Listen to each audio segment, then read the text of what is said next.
శ్రావణ మాసం భక్తితో నిండిన ఒక పవిత్రమైన కాలం. ఈ మాసంలో ప్రతి శుక్రవారం లక్ష్మీదేవిని పూజించడమే సాంప్రదాయం.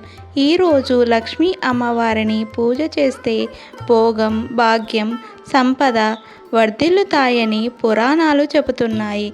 అందుకే మన ఆత్మకి, ఇంటికి, కుటుంబానికి శ్రేయస్సు తీసుకొచ్చే శ్రావణ శుక్రవారం విశేషాలు ఇప్పుడు తెలుసుకుందాం. ఒక పుష్యమీ గంధంగా వచ్చే శుభమైన శ్రావణ శుక్రవారం. ఈరోజు తెల్లవారితే ఆకాశం పచ్చగా, మనసు శాంతిగా అనిపిస్తుంది. ఎందుకంటే ఈరోజు భూమి మీదకి లక్ష్మీదేవత అడుగు పెడుతుందంట. ఆమె ఆశీస్సులు పొందాలంటే మనం మన ఇంటిని శుద్ధి చేసి మన మనసులో ఆమెను తలుచుకోవాలి. శ్రావణ శుక్రవారం విశిష్టత. శ్రావణ మాస శుక్రవారము మహిళలు లక్ష్మీదేవిని పూజిస్తూ శుభమస్తు అని కోరుకుంటారు.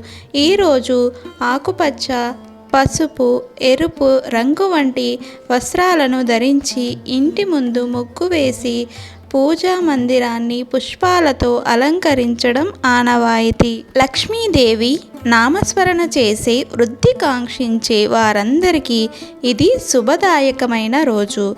శ్రద్ధగా చేయబడే పూజలకు అమ్మవారి అనుగ్రహం తప్పక లభిస్తుంది. ఈ శ్రావణ శుక్రవార పూజా విధానం గురించి తెలుసుకుందాం. ముందుగా ఇంటిని శుభ్రం చేసి పూజా స్థలాన్ని శుద్ధి చేయాలి. పసుపు, కుంకుమలతో లక్ష్మీదేవి ప్రతిమను అలంకరించాలి. నైవేద్యంగా పాయసం, పరమాన్నం లేదా లడ్డు సమర్పించవచ్చు. పూజా సమయంలో ఈ మంత్రాన్ని జపించండి. ఓం శ్రీం హ్రీం క్లీం మహాలక్ష్మీ నమః. దీపారాధన చేసిన తర్వాత లక్ష్మీ అష్టోత్తరం చదవడం మంచిది. పూజా సమయంలో ఒక మంచి కథను వినండి. లక్ష్మీదేవి భక్తుడైన ఒక బ్రాహ్మణుడు శ్రావణ శుక్రవార పూజ చేసి తన దరిద్రాన్ని పోగొట్టుకున్న కథ చాలా ప్రాచుర్యం పొందింది.